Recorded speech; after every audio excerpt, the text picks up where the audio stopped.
everybody was affected in terms of their, being restricted in their own homes, and many older people were asked to shield, and we found at AGNI that it was having a really significant impact on people's, both their physical well-being and on their mental well-being. And organisations such as the British Geriatric Society were putting out big warnings to government and charities like ourselves and health professionals about the importance of maintaining people's exercise programs and their well-being. So this all started that we were having the conversations about what we would do.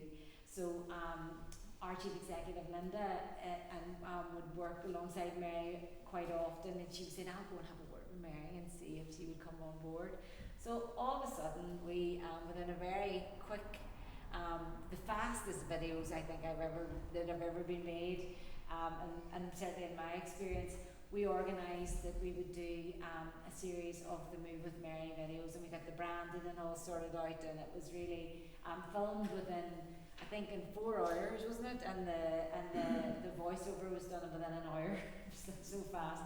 And then we went out to launch it, and my background's marketing, so I'm kind of all in trying to promote things and get coverage in papers and coverage in radio and whatever. So I had sort of limited success in the day, and then the next thing we have Lady Mary on Sky News first thing in the morning. I have this photograph, this big screen, and it was all about launching the Move with Mary, and it's been for me it's been an absolute privilege to have been involved in it. It's led to so many more things across the year, which I'll tell you about afterwards, but I think I'm deeply indebted to Mary for all that she's done, but I'm going to let her tell you the story about Move with Mary and why movement is life.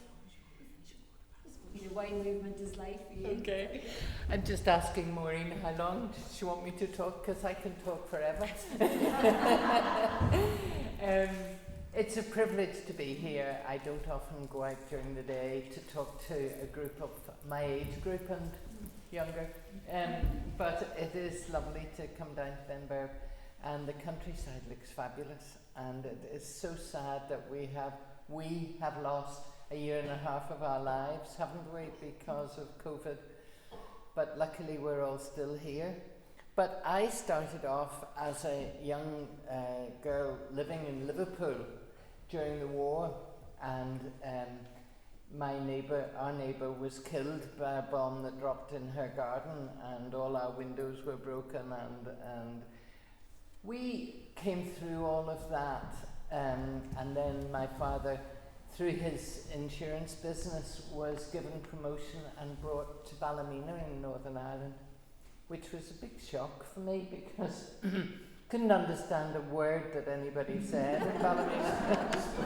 Used to have an interpreter sit beside me in class to tell me what the teachers were saying, and they used to come, the children in our avenue used to come and say, "Is the wee girl coming out to play?" And of course I was bigger than all of them. But I was also fortunate that I had a brother who was 3 years older, and he was very physically active and always wanting to play cricket or soccer or rugby or whatever. And so, as you do, if you're a younger sibling, you want to beat them at everything they do. So it made me much more physically active. And we used to run across the fields, jumping over ditches and climbing trees and doing physical activities. And I used to shout to my brother, "Please wait for me." And now he's waiting for me now for my next progress. But I loved doing anything in sport. And in Ballymena, I went to an intermediate school just before I went to the Ballymena Academy. And there I won the best all-rounder of the year, doing all the events. But I was disqualified in the sack race because they said I went before the gun. But anyway, bringing home a trophy to my mum was very special to me. And then my dad was given more promotion and we went to live in Portadown. And there we had a special headmaster in Portadown College. Anybody go there? No? Usually when I'm speaking at anything, there's somebody puts up their hand. But he was a very special headmaster and saw the best in each of his pupils. And Gloria Hunniford was in the class below me at school, and he encouraged her in her drama and media studies. And he encouraged me to do well in sport and introduced me to an athletic coach. And that's where my athletic prowess started. I went to the first Northern Ireland pentathlon championships when I was 16 and got third behind Thelma Hopkins, who was a world high jump record holder, and Maeve Kyle, who was a 400 metre runner. Did you know her? Yes. Yes? Sorry? She coached you, did she? Well, she's sadly, she's in a nursing home now, but I visit her from time to time. She's in her 90s. But both Thelma and Maeve played hockey for Ireland and were very talented. So for a 16-year-old girl to get third behind them was noted. And Maeve's husband started coaching me, but I was in Portdown and he was in Ballymena, so it wasn't easy. But won championships, I won 7 medals, doing all the events, and my friend that I trained with won. And he always holds it against me. His big moment of glory was taken away. Anyway, I was selected to go to the Commonwealth Games in 1958 in Cardiff, and I was 8th out of 9 in the high jump and 9th out of 10 in the shot put, but I just loved it. I was there living in a village with all these people, and many of you might have been watching the Olympics and the Paralympics. That experience of representing your country is magical.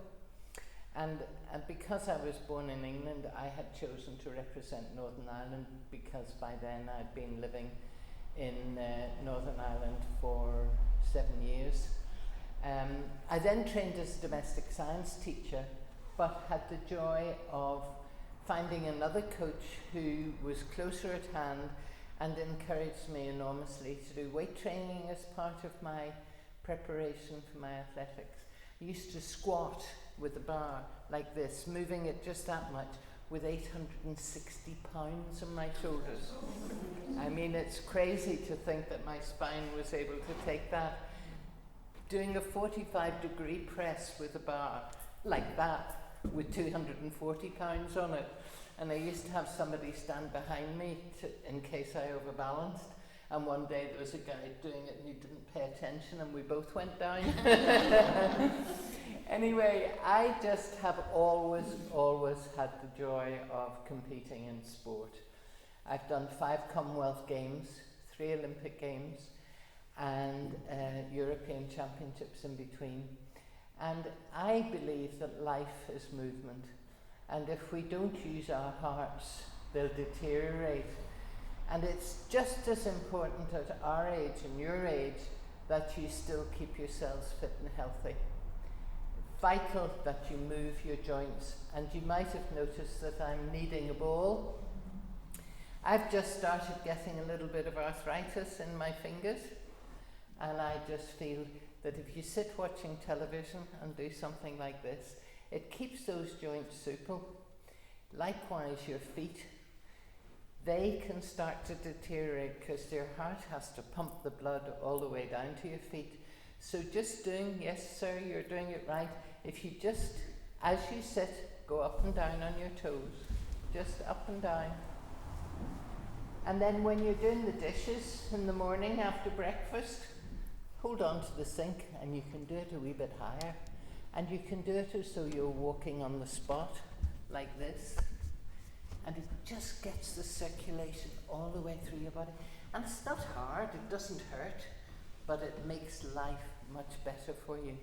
So those are 2 wee hints. I brought this along as well because, have you done the Move with Mary, anybody? Have you the leaflets about it? Yes. Well, there's an exercise in there where you take a tea towel or a scarf or do something and just wind it round. as though you were kneading it out, you know, before you got an automatic washing machine and it did it for you. You used to have to either do this or use the mangle as my mum did.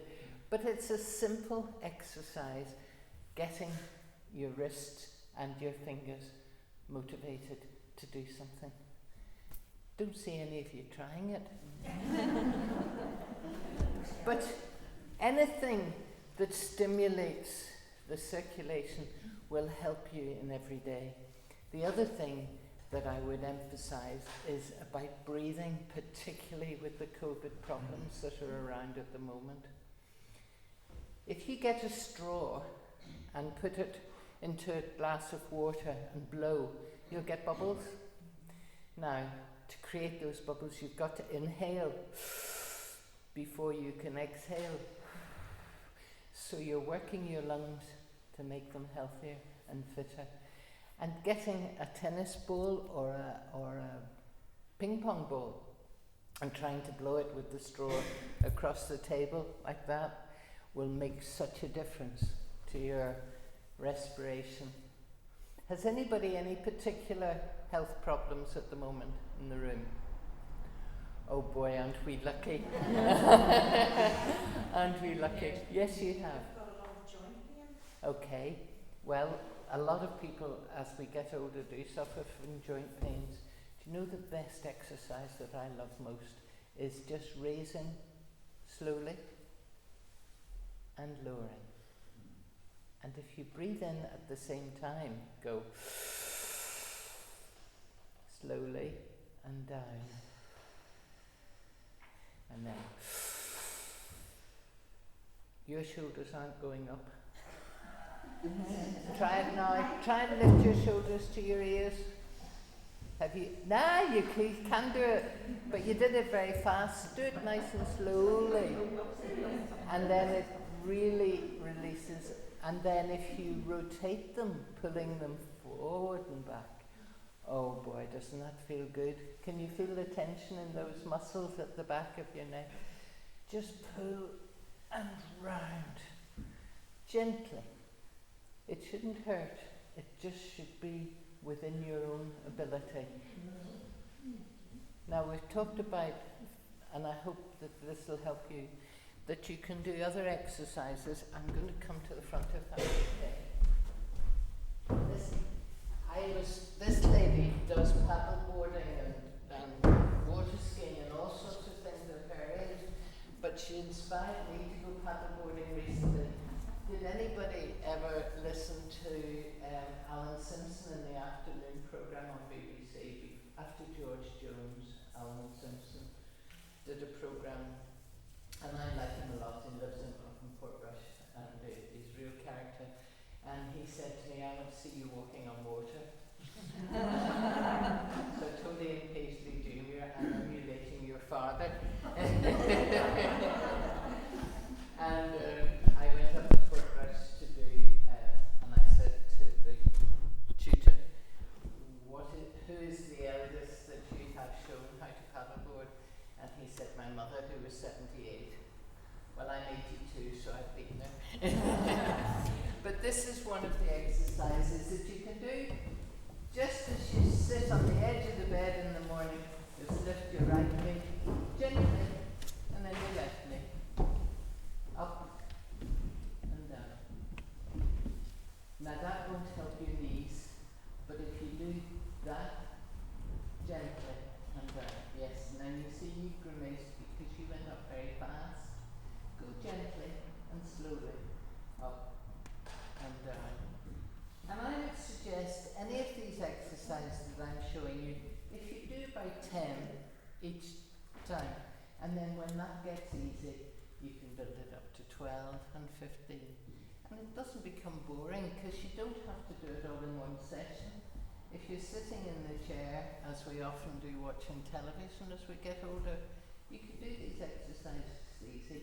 You can do those things I've shown you with your shoulders. And then if you gently stretch your feet out in front of you, and very gently now, open and close. Open and close. And that keeps the joint here in your pelvis loose. if you've put on a wee bit of weight with COVID, it all goes on here, doesn't it, folks? You can gently swing from side to side, and this will help reduce anything that has developed around your waistline. Now you have to reduce what goes in the mouth as well. Food and drink. Then put your hands to the side, bring your feet back into comfortable position, and gently stretch to the floor, and up, and gently. I had a lady on the phone this morning who's 78, and she said the best thing I've done in COVID is going to Pilates classes. And socially it's good because you're mixing with other people, but also it's good for your balance and poise and your general fitness. Now relax for a minute or two. Has anybody any questions about anything in particular about exercise? Usually the gentleman that asked the first question. The knees, anything that works the joint. So you can lift your leg a little higher and then don't kick, just gently lift. Good, that's very good. And then do the other leg.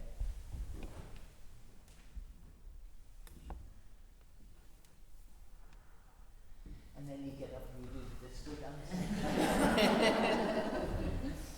I just feel better if I've done some exercise. Now what I started doing, and I got the watch from HNI, to walk as often and as quickly as I could.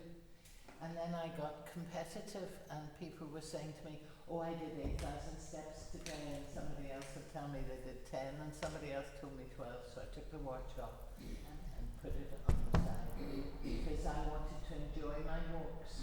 I wanted to vary them, go different paths, and if you go in some areas, like we have a towpath in Belfast, they're full of cyclists and they're so rude that they need discipline. Because they don't realise that as you get older, your hearing from behind isn't as good, and suddenly there's a cyclist right beside you and it frightens the daylights out of you. So I've avoided those and go more to parks. You meet people. Most people are walking their dog or taking their children to school, but it's socially good because we got shut away, particularly in the first COVID lockdown, didn't we? Well, I did. And my hobby, and it's really sad, I'm sorry Maureen to tell you, but it's knitting dishcloths. I was going to bring some today, and then I thought, you think I'm really mad? Yeah. But you see, you can knit one while you're watching television at night, and you can do a whole lot of rows if you get a boring phone call.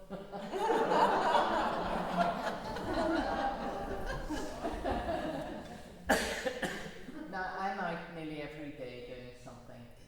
I've enjoyed doing this HNI because I've met so many wonderful people, and Siobhan here is a real live wire and making life so good for elderly people, particularly those who are in care. Because if you're in care, you can find yourself sitting in a winged chair with about 10 people around you who are all snoring or sleeping or not really with you. We all need doing something every day that stimulates us, whether it's reading a newspaper or a book or magazine, whether it's knitting or sewing or drawing or painting or phoning people. I used to have a health club in Lisburn, and they came from all over the place to keep fit and keep healthy. And I was passing a lady in the gym one day, and I just touched her arm as I went by, and I said, "How are you today, Rhoda?" And she started to cry. And I said, "What's wrong?" She said, "It's 12 years ago today since my husband passed away." And you know, you never recover from the loss of your loved one.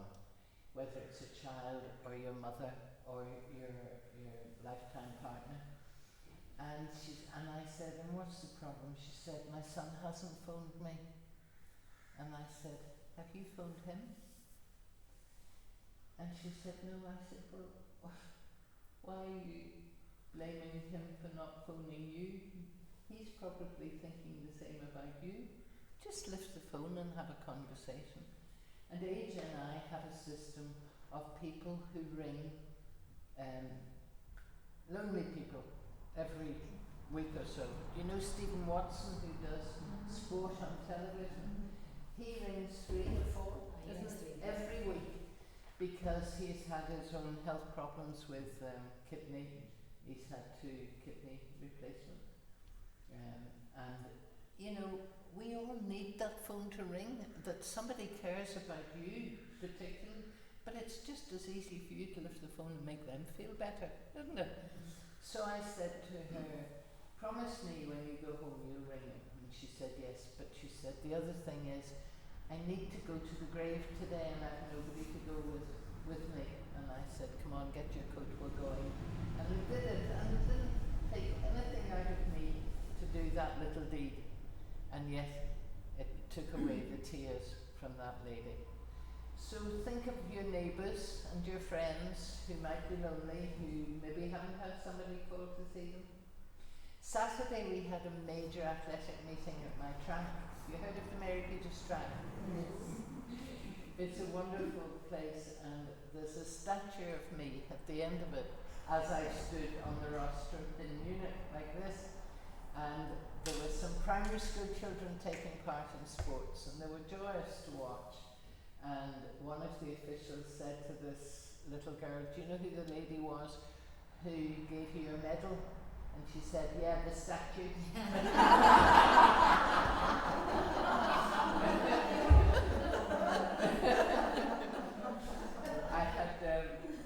I'd taken my medal down to the track one day to show some school children. And teacher said to this little boy, do you know who this lady is? Yeah, she won a gold medal in the olden days. And then he took my medal and he says, is it full of chocolate?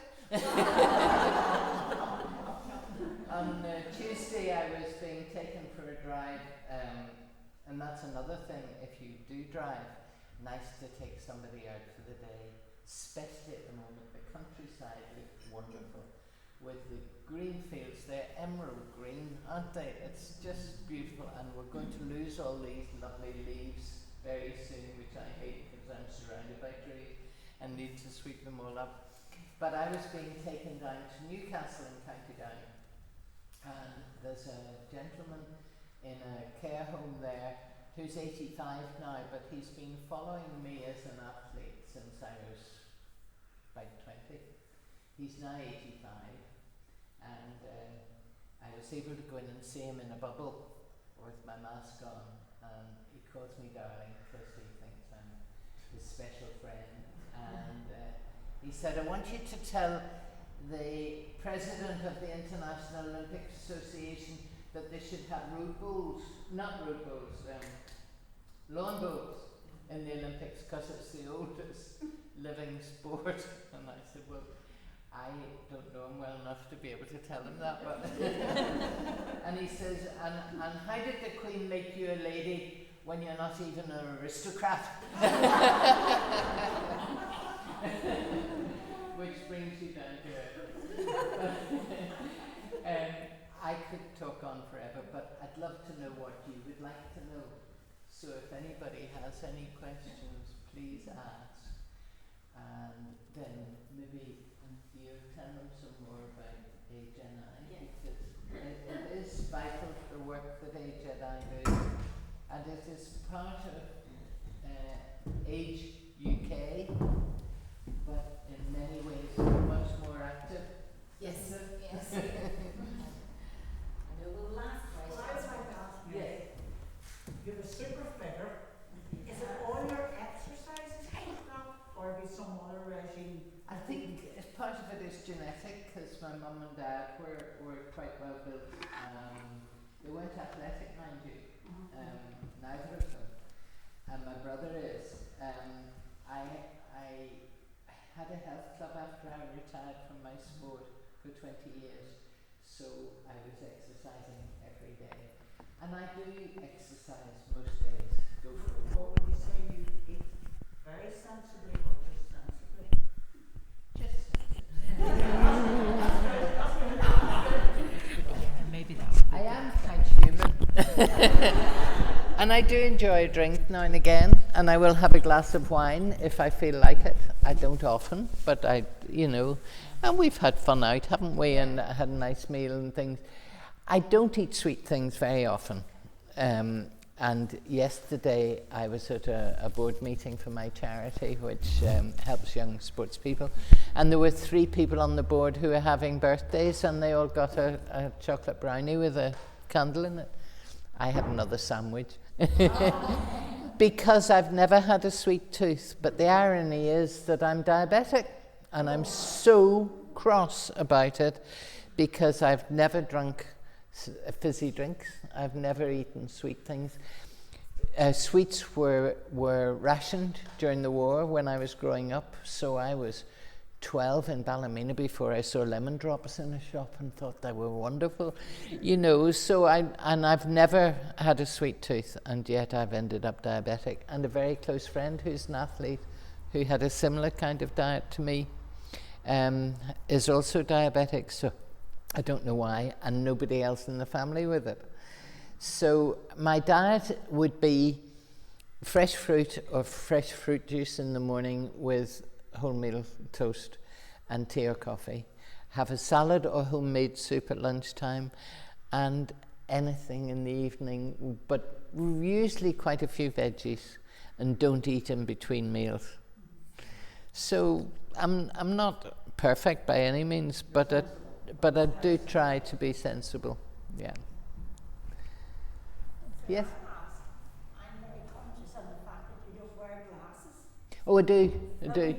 I only for reading and. How lucky you are that you didn't have to do what I spent my time doing. Well, I think it's the beds that you've eaten, but it's helped that you can. I do need them for reading, and I would wear them when I'm driving because they say it rests your eyes. I had cataracts removed, so but they're not a nuisance except when I can't find them because I haven't got them on. For reading? No, not for reading. No. I do wear them for reading. Yes, I do.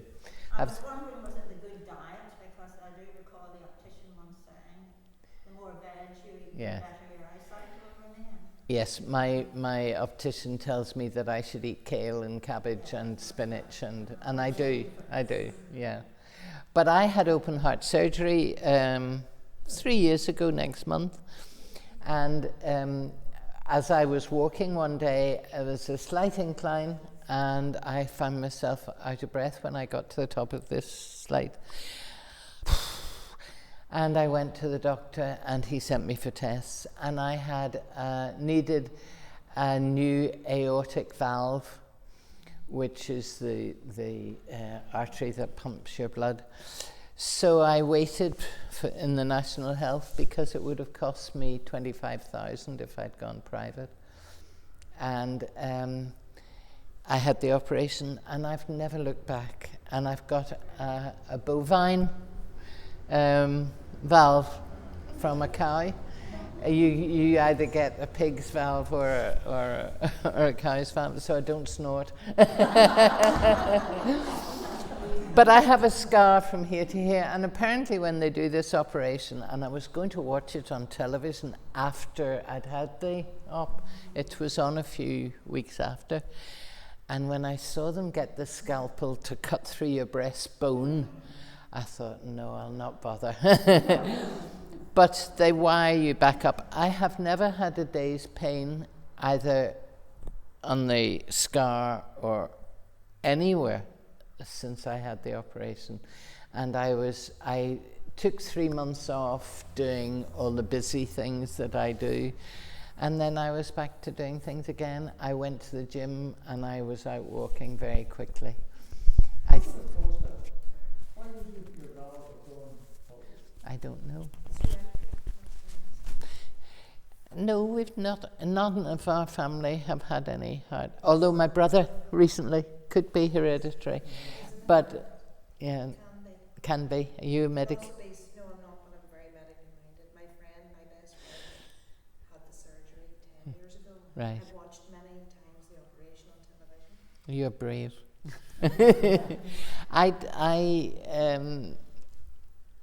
I just feel very fortunate. The surgeon said to me, you can do without this operation and you'll have 2 years. If I give you this operation, you'll have 10. So I'm into my 3rd year. So God help my friends have to put up with me for another 7. But I feel it's wonderful opportunity. But my brother recently had heart problems in Australia, but he's older than me. But neither my father nor mother nor any of our family, uncles, aunts, they've all had cancer. And I feel fortunate because my mum died when I was young with cancer, and I miss her every day. And feel fortunate that I have good health. So you look after your health, do some exercises. Don't just think, oh, she came and talked to us, I'm not going to bother. Do bother. Bother for your own sake and for your own health, and especially that breathing. And if you can get out for a walk. Now, as you get older, you don't always have the same balance, so you can use a stick or a Zimmer if you feel that you're a bit unsteady. But you'll get that you're strong enough that you don't need the stick and you don't need the Zimmer. I was down visiting a lady in Wexford, 97, and she had fallen and hurt her pelvis, and she had a fracture, a thin, what do they call it? Anyway, she had fractured her pelvis, and I took her out down to the beach on her Zimmer, and she was able to walk even at 97 with help. It's just getting mind over matter to make sure that you do exercise. And walking is the easiest thing to do. Swimming is better if you can, because you're in water, you're in weight. She's out. She takes her 2 dogs on her paddle board out in the water. I'm full of admiration for her. I did get up on the paddle board, but I was triumphant. But I don't know whether I'll be doing it again. But I've done do you call it when you abseiling? I abseiled down Belfast Castle and Victoria Centre, shopping centre.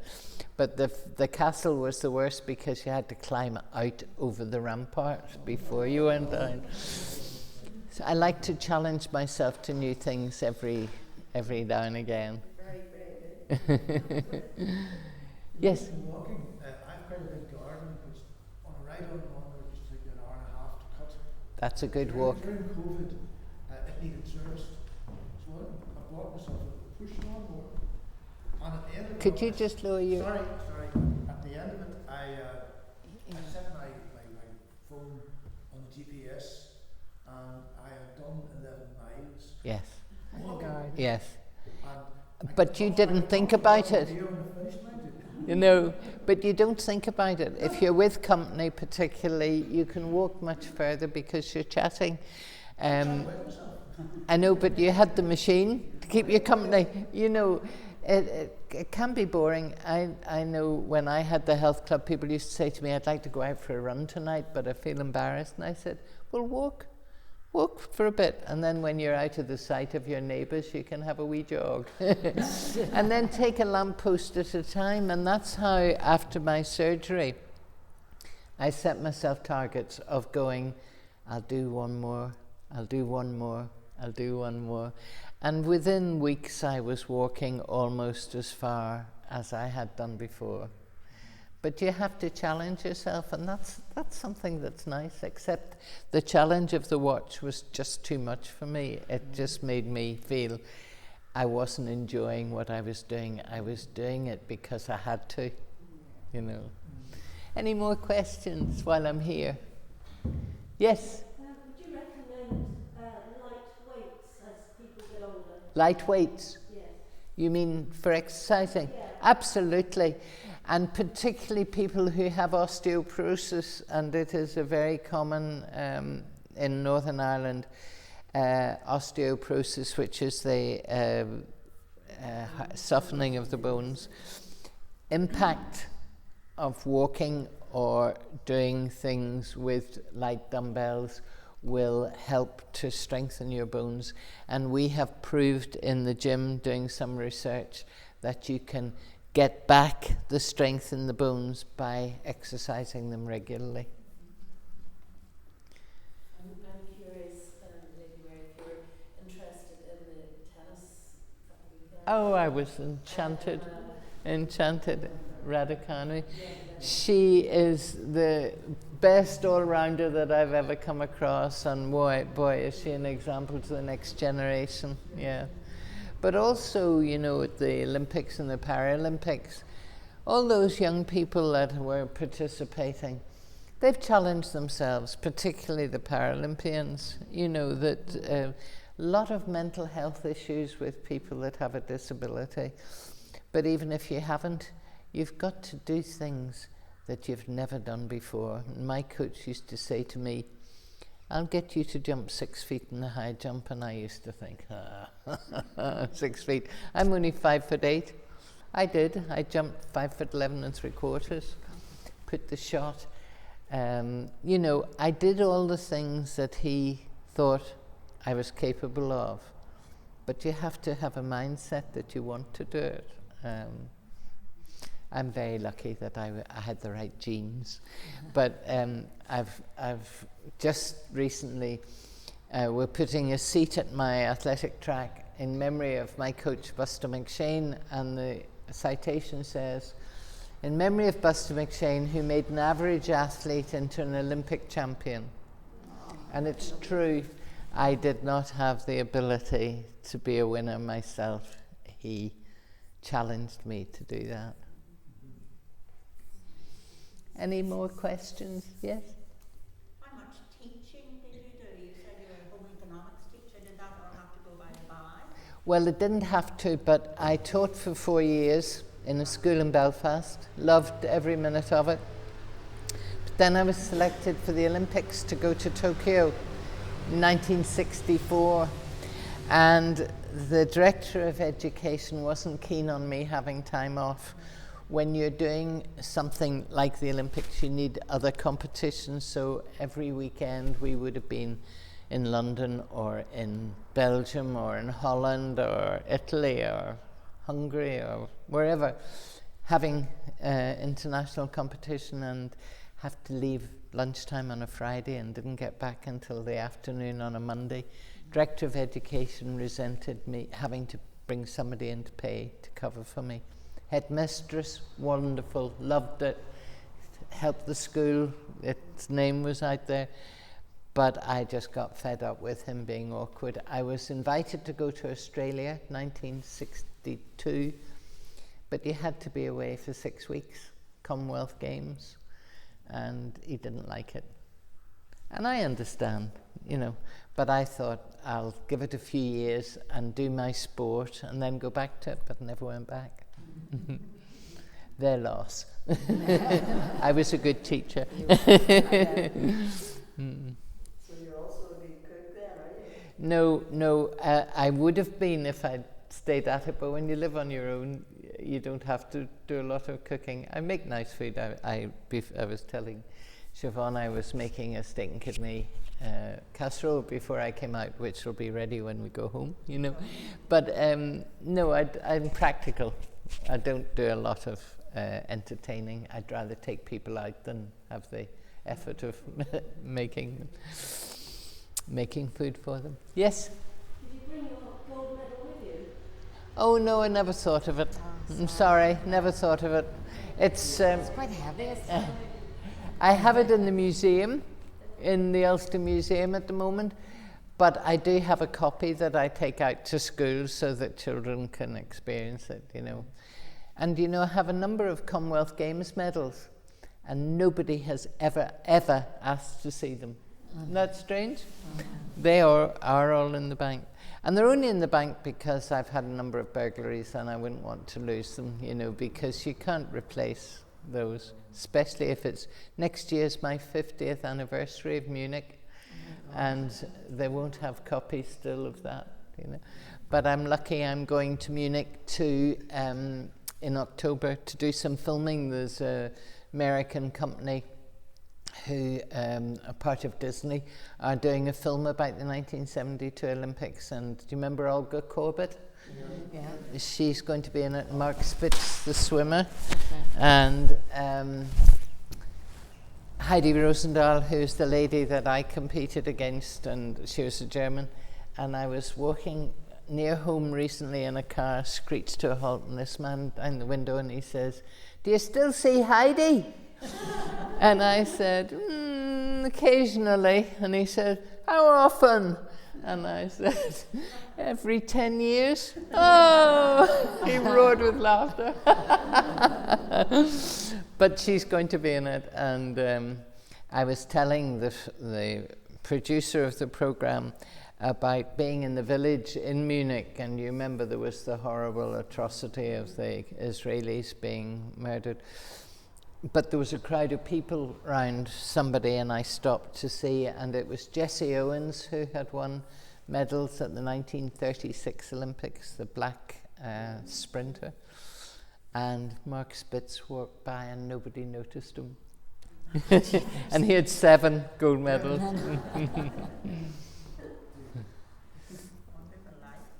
I have had a wonderful life, very privileged. And of course, as a result of my success in sport, I got to do other things, which was great.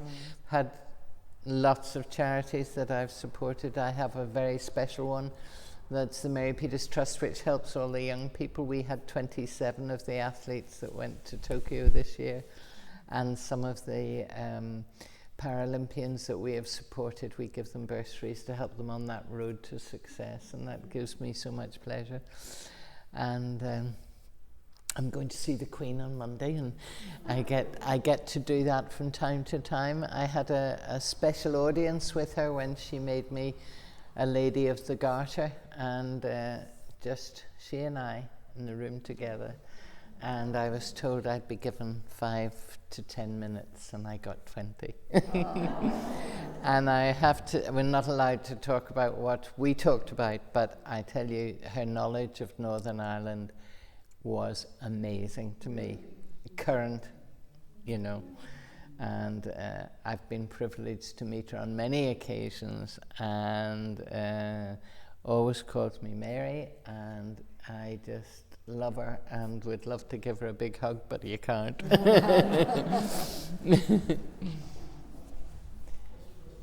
I think if Siobhan would just say a few words, and then I don't want to, I'm sure you're waiting for a cup of tea. Thank you very much, Lady Mary. I'll just take this off for a little second. Maybe this would be... It's Mary P. Mary P. Lady Mary P. Maybe this would be a good time for us just to give this little omnibus for your foundation. It's just a small token, and to thank you very much for taking the time and coming to speak to us. It's my pleasure. It's been really thoroughly enjoyable. Thank you very much. Thank you. Thank you very much. Thank you, that's very kind, Mary. Thank you. Thank you very much.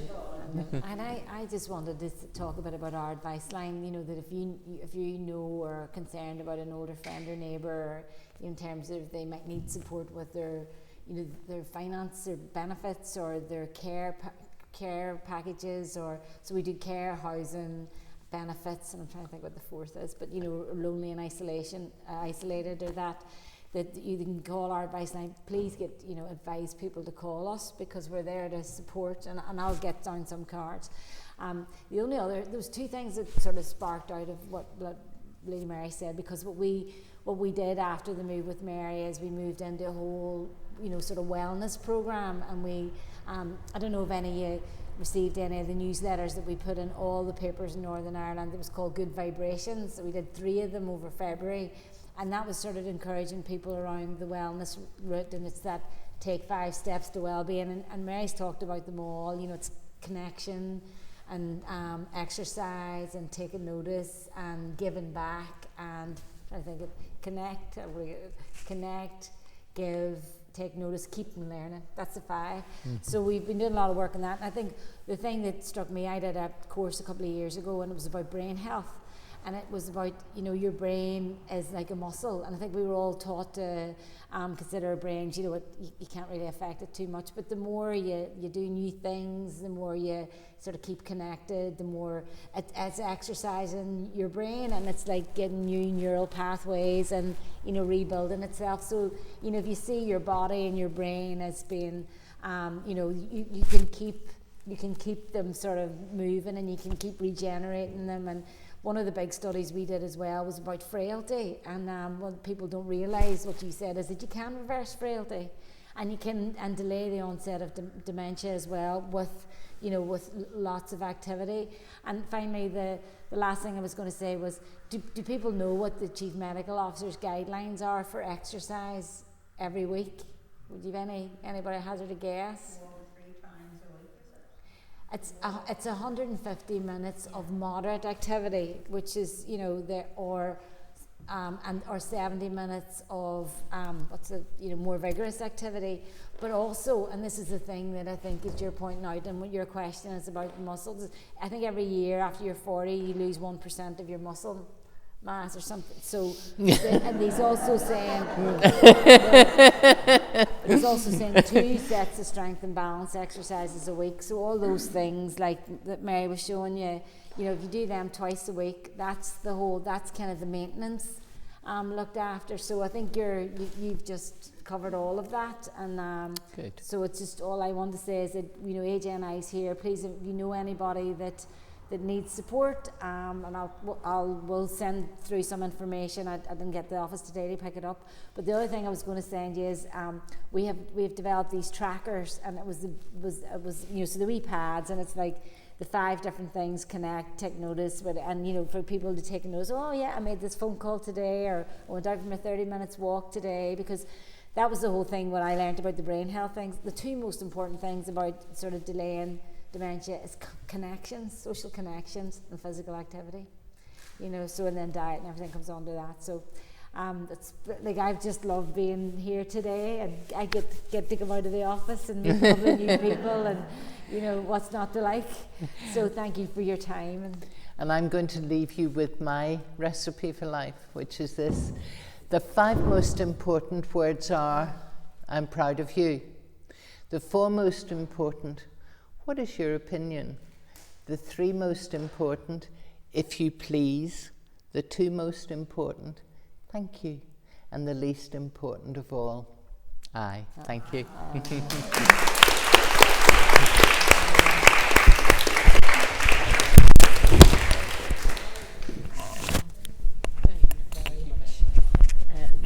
Thank you very much indeed, Lady Mary P. Thank you very much, and Siobhan. We've had a really great afternoon. You've been really generous with your time and in travelling to spend the time with us, and thank you so much. We have videoed this with your permission. I think we did check that out. So that's wonderful. It means we'll be able to put it online on our parish's Facebook page, and those who didn't get along today in person will be able to watch it. So thank you. I think if it's all right, we'll finish with the grace, which would be a good thing, and we wish you safe journey and safe travel home. So we say together, the grace of our Lord Jesus Christ and the love of God and the fellowship of the Holy Spirit be with us all evermore. Amen. Amen. Thank you, and thank you, everyone. Suzanne, can I just ask one thing? See, if you're taking these home with you, have you any suggestions of what's missing or what we could include for the next one? We're hoping to do it like a calendar that people would keep in their homes with different. So if you've any suggestions, if you would let Suzanne know, and we love feedback, it'd be great. Thank you. Thank you very much.